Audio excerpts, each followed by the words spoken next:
আল্লাহ বলে তোকে এই নিয়ামত দিয়েছি, লাইন শাকারতুম লাযীদান্নাকুম ওয়া লাইন কাফারতুম ইন্না আযাবি লাশাদীদ।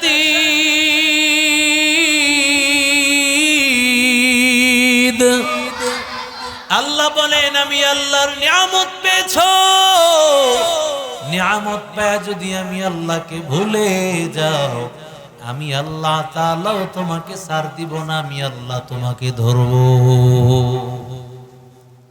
আল্লাহ তাআলা কত বড় নিয়ামত দিয়েছেন ভাই, কত শক্তি দিয়েছেন, কত বাড়িঘর, খাবারের অভাব নাই। কিন্তু আল্লাহর নবী হুদ আলাইহিস সালামকে তাদের কাছে পাঠাইছেন নবী করিয়া।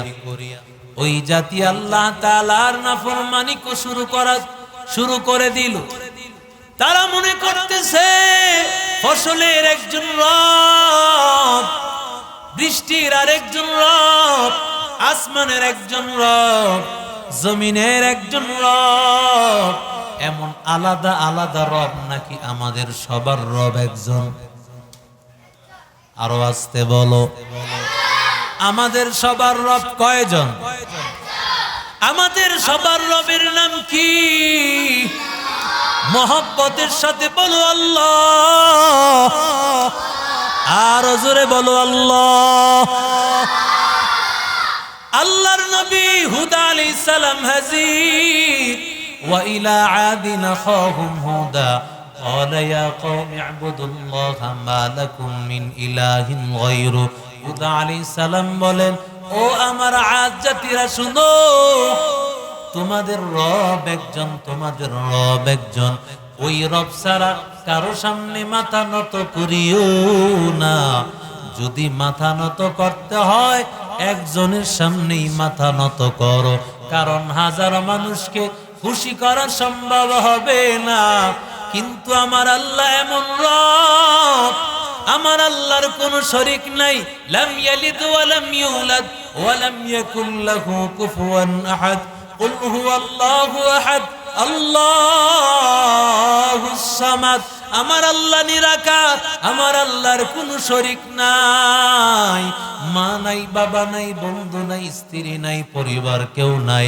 আল্লাহ বলেন, রে গোলাম, আমি আল্লাহ সবার আল্লাহ। আমি আল্লাহর মা নাই, বাবাও নাই, আমি আল্লাহর সন্তান নাই। আমি আল্লাহর কাছে সবচেয়ে আপন হলো বান্দা। বান্দা যখন আমি আল্লাহকে একবার আল্লাহ বলে ডাক দেয়, সাথে সাথে আমি আল্লাহ তার ডাকে সাড়া দেই। উদউনি আস্তাজিব লাকুম। আল্লাহ বলে আমি আল্লাহকে ডাকো। আমি আল্লাহ এত দয়ার সাগর, আমি আল্লাহকে ডাকতে দেরি হয়, আমি আল্লাহ সাথে সাথে জবাব দিতে দেরি হবে না। এরে নবীর আশিক উম্মতের দল, এরে আল্লাহর গোলাম, আদ জাতিরা অহংকার করলো, ডাক দিয়া বলে, ও হুদ, তুমি আমাদের সামনে কথা বলিও না। হুদ আলাইহিস সালাতু ওয়াস সালাম বলেন, আমি তো নিজের থেকে বানায় কিছু বলি না। ওয়া উবাল্লিগুকুম রিসালাতি রাব্বি ওয়া আনা লাকুম নাসিহুন আমিন। আমরা যা কিছু বলি আল্লাহর পক্ষ থেকে বলি। নবীরা আল্লাহর পক্ষ থেকে পয়গাম জানিয়েছেন। যেমন ইব্রাহিম নবী বলেছেন, মূর্তি ভেঙে দাও, গুড়িয়ে দাও। রহমাতুল লিল আলামিনের আদর্শের উম্মত তারাও যেমন ভাবে শেখ মুজিবুর রহমান সাহেবের রহমতুল্লাহ আলাইহি তার মূর্তি যখন ভাঙ্গার আন্দোলন করেছেন, এটা দুনিয়ার কোনো আন্দোলন না, এই আন্দোলন ইব্রাহিম নবীর আন্দোলন। আমার নবী, আমাদের জাতির পিতা ইব্রাহিম, তিনি আন্দোলন করেছেন, মূর্তি ভেঙে দাও। যেই মূর্তির প্রচলন আদ এবং সামুদ জাতি থেকে হয়েছে, ওই মূর্তি রাখা যাবে না। মানুষ মাথা নত করবে একজনের কাছে, তিনি কে? আরো জোরে বলেন।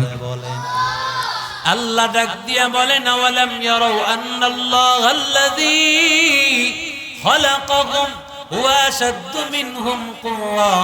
এরে বান্দা, তোমরা মনে করতেছো ক্ষমতা আমাদের অনেক আছে, আমাদের শারীরিক ক্ষমতা অনেক, দেখতেও দেহটা অনেক।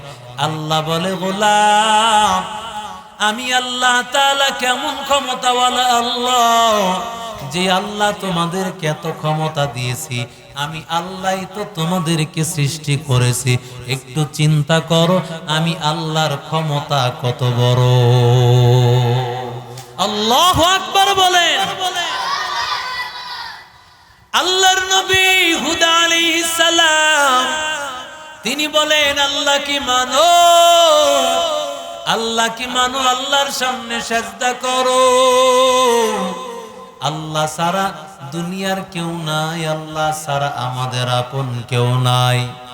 আল্লাহর কাছে মাথা নত করা লাগবে রে ভাই, কারণ একমাত্র আপন হলেন আমার আল্লাহ। দুনিয়ার অন্য কেউ আপন না, একমাত্র আপন হলেন আমার আল্লাহ। ওই আল্লাহকে রাজি করিয়া যদি কবরে যাও, তাহলে দুনিয়াও তোমার শান্তি, আখিরাতেও শান্তি। যে আল্লাহ এত ক্ষমতা দিলেন, ওই ক্ষমতার কথা ভুলিয়া যায় না। যে আল্লাহ এত নিয়ামত দিলেন, ওই নিয়ামতের কথা ভুলিয়া যায় না। আল্লাহর সামনে মাথা নত কর, আল্লাহর গোলামি কর। হুদ আলাইহিস সালাতু ওয়াস সালামকে যতই কথা বলে, কিন্তু হুদ আলাইহিস সালাতু ওয়াস সালামের জাতি তখন তারা মানতে রাজি না। তারা বলেন, ও হুদ পয়গম্বর, ফাতিনা বিমা তাইদুনা ইন কুনতা মিনাস সাদিকিন। হুদ নবী বলেন, হুদ আলাইহিস সালাতু ওয়াস সালাম বলেন, যদি তোমরা আল্লাহর কথা না মানো, তাহলে তোমাদের উপর আসবে আযাব, ভয়ঙ্কর আযাব। কিন্তু ওই জাতি জানে না, নবীর সাথে পাল্লা লাগায় কয় শাস্তি দাও। যেমন বর্তমানেও কিছু মানুষ বলে আসো খেলা হবে, কথা কন না কেন? আল্লাহ বলেন এই খেলা হবে। নবীদের সাথেও ওই আদ জাতি, হুদ জাতি, ফেরাউনের জাতি, এরাও তেমন ভাবে বলেছিল। আমি আল্লাহ তাআলা তাদেরকে শায়েস্তা করেছি। সুতরাং ওই নবীদের ওয়ারিস উলামায়ে কেরামের সাথেও যারা এই কথা বলবে, আমি আল্লাহ শায়েস্তা করার ব্যাপারে আমি আল্লাহই যথেষ্ট।